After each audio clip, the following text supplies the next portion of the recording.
Bonjour à tous. 10 minutes, comme le numéro qu'il portait.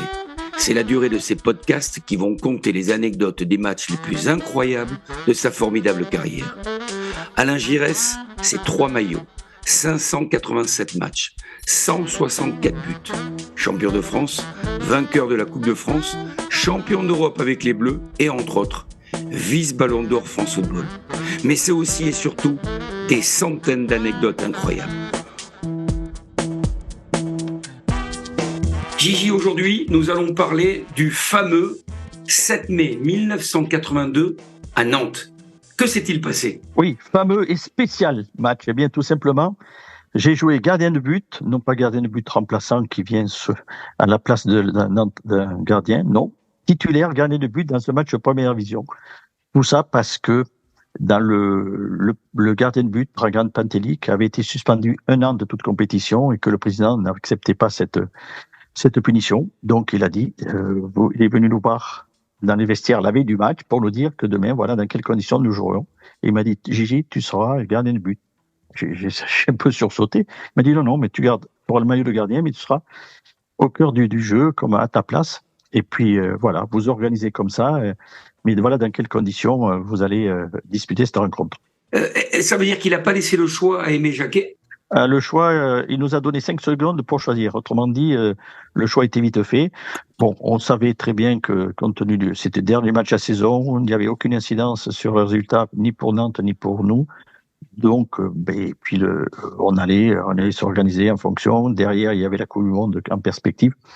Donc, voilà, et à nous de prendre nos dispositions, ce que l'on a fait avec Aimé Jacquet, en essayant d'établir un plan de jeu, notamment justement Marius dans les buts, qui allait officier sans les mains, et moi qui allais revenir dans les buts chaque fois qu'il y aurait un coup de pied arrêté, corner ou coup franc. Voilà, donc c'était quelque chose qui est assez nouveau et qu'on a essayé de mettre en place. Il y avait quand même un match et à le faire dans des conditions à peu près normales. Avant qu'on parle du match à proprement parler, la presse en a beaucoup parlé à l'époque. Vous aviez répondu à des interviews à ce niveau-là. C'était le président. Comment ça s'est passé au niveau par rapport à la presse ? Alors, déjà, l'avant-match, puisqu'on a appris la veille sur le dernier entraînement et qu'on est parti directement, on a eu, je pense qu'ils ont dû se rendre compte de cette composition d'équipe le jour, au moment du match. Donc, on n'a pas été surpris, c'est comme ça. Et puis, l'après-match, non plus, j'ai pas de grands souvenirs, parce que on était orienté sur autre chose, je l'ai dit, sur la Coupe du Monde. Donc, non, l'incident, c'était pas là. Nous avons perdu 6-0 et le même jour, Saint-Étienne mettait 9-0 à Metz avec un gardien de but. Donc, je veux dire, sur le fond, il n'y avait pas de grand-chose à évoquer. Alors, le côté moral, des choses, voilà. Le stade était plein à Nantes et personne n'a pu subir le contre-coup, entre guillemets, de ce genre de prise de position. Est-ce que vous avez été sifflé à la composition ? Je sais pas. Moi, on était dans les... Ah oui, dans les vestiaires. On était dans les vestiaires. Je ne sais pas, je sais pas. Bon, j'avoue que ça m'a fait drôle de rentrer sur le terrain avec un maillot de gardien de but. Ça ne s'était jamais arrivé. Et mettre des gants Oui. aussi, sans doute. Les gars, je les mettais dans le vestiaire. Dans les vestiaires, ils ont commencé à m'échauffer, à m'envoyer des ballons, et moi, je les bloquais. Mais les gants, quand je suis arrivé sur le terrain, ah non, je peux pas mettre des gants. Je vais pas me mettre au milieu avec des gants aux mains. Non, non. J'avais ce maillot rouge et bleu, là, de gardien de but. Je dis non, tous mes copains, ils me charriaient. Et, t'es super, tu relâches pas la balle, etc. Enfin, voilà. Les choses un petit peu qui peuvent se passer dans un vestiaire où le chambrage, comme on dit, est à la hauteur de la situation. On rappelle, pardon, Gigi, que vous mesurez 1m63, Oui.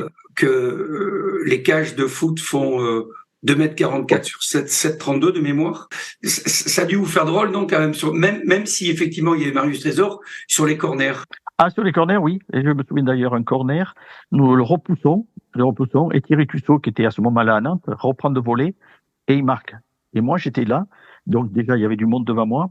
Et j'ai entendu j'ai pas vu le ballon, j'ai entendu le vent du ballon qui est passé. Et puis, je l'ai retrouvé dans les filets. Et là, je me suis rendu compte que c'était pour les gardiens de but d'aller chercher le ballon au fond du filet. J'ai dit, mais ça, c'était une punition, ça. Ça, c'est vrai, c'est une torture que d'aller chercher les ballons. Et j'imagine quand tu as des gardiens de but qui prennent beaucoup de buts, ça, c'est terrible, ça. Ah, quelle horreur j'ai eu d'aller chercher ces ballons. Comme ça m'est arrivé sur des corners et des coups francs que malheureusement, je n'étais pas capable d'arrêter, évidemment. On rappelle que Thierry Tussaud était latéral à Nantes et qui est venu aussi jouer au Girondins, Exactement. si ma mémoire est bonne. Est-ce que vous aviez peur quand vous étiez dans les caisses? Non, je n'avais pas peur. Alors, quelquefois, on s'amuse à l'entraînement, se mettre dans les buts. Donc, non, pas spécifiquement. Surtout, j'y passais pas ma vie, quoi. Alors, il y a une autre chose aussi qui m'a surpris et qui m'a un peu, pas déréglé, mais qui m'a un peu troublé. Tout d'un coup, justement, j'étais dans ces 18 mètres, je reçois le ballon, et là, il y a un adversaire qui vient, et je m'aperçois que c'était difficile avec le pied. Qu'est-ce que j'ai fait? J'ai pris le ballon à la main. J'avais le droit. J'étais gardien de but dans les Eh 18 oui. mètres. Et puis là, tout d'un coup, je l'ai pris et je me suis retrouvé ce ballon dans les mains. Je l'ai vite dégagé comme si tout d'un coup j'avais fait une faute et que ça allait créer un penalty. Ouais, tout était modifié dans mon fonctionnement. Voilà, j'ai dit ça, c'est particulier, mais en fait c'est sympa. J'ai dit on peut prendre le ballon à la main. Voilà, mais c'est tout ce que j'ai pu utiliser entre guillemets des possibilités, des éléments que peut utiliser un gardien de but. Est-ce que vous avez senti un comportement différent de vos adversaires en disant on va tirer les 30 mètres parce que vu la taille de Gigi, vu sa connaissance du poste, on va marquer à chaque fois? Ah non, j'ai eu surtout, c'est à la signature de la feuille de match, le capitaine de Nantes, Patrice Riot, qui m'a interpellé, me disant, c'est pas bien ce que vous faites. Ah, je dis, écoute, je vois pourquoi. Vous vous moquez de nous. Ben, je dis, on se moque pas de nous, c'est des circonstances, etc. Vous risquez rien, on risque rien. Quel est le problème? Ok, la morale. Quelle morale? On fait du mal à qui? À quoi? C'est plus nous pour nos supporters, etc.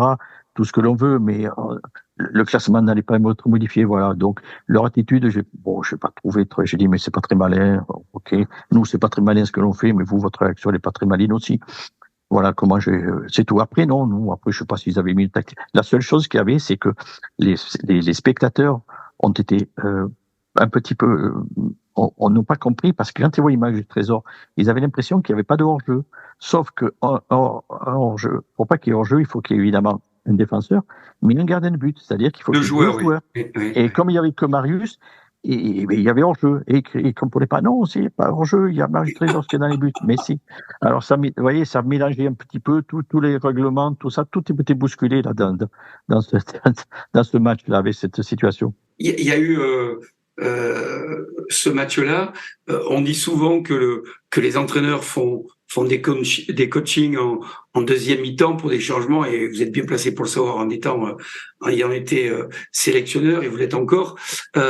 Est-ce que vous regardiez le banc pour voir dans quel état était Jacquet quand les buts commençaient à s'amonceler?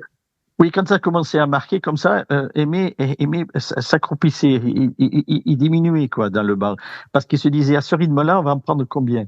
On pensait vraiment, parce que c'est parti très vite, oh là, on pensait qu'on allait prendre beaucoup de buts. Finalement, ça s'est limité à 6. Ouf, on respirait.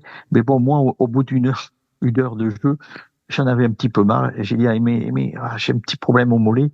Ouais, honnêtement, j'avais pas grand-chose. J'ai dit, ça, là, comme ça, Marius, il a pris le maillot, il a pu se servir de ses mains-là, puis il avait quand même une envergure autre que la mienne pour pouvoir jouer comme un gardien de but. Ah, parce que vous avez fait un changement dans le match. Ah oui, au bout d'une heure et quelques, j'ai dit, oh, c'est bon, ça m'amuse plus d'être comme ça, de jouer, de faire le gardien de but d'une façon épisodique. Là, j'ai dit, allez, bon, c'est bon, là, j'arrête. Quand vous étiez dans les caisses, est-ce que ça vous a donné un regard différent, pas sur le gardien de but, mais sur la vue que le poste engendrait par rapport aux autres joueurs sur le terrain? Ouais. Oui, je me suis vu, j'ai dit, oh, mais on est complètement derrière, au fond de l'équipe, à la base de l'équipe, c'est-à-dire la partie défensive, et qu'on a une vision, sur l'ensemble du terrain, de l'équipe. Moi, voilà, et je me dis, il y a personne derrière. Moi, je suis au milieu, j'ai des joueurs devant, les offensifs, et des joueurs derrière.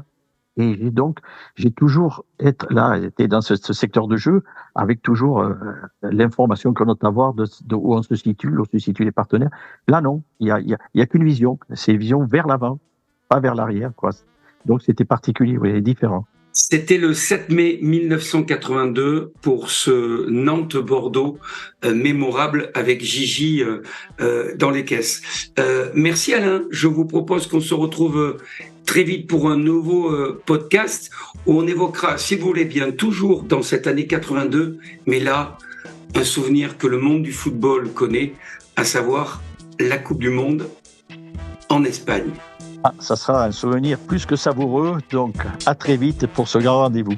Merci Gigi. Au plaisir.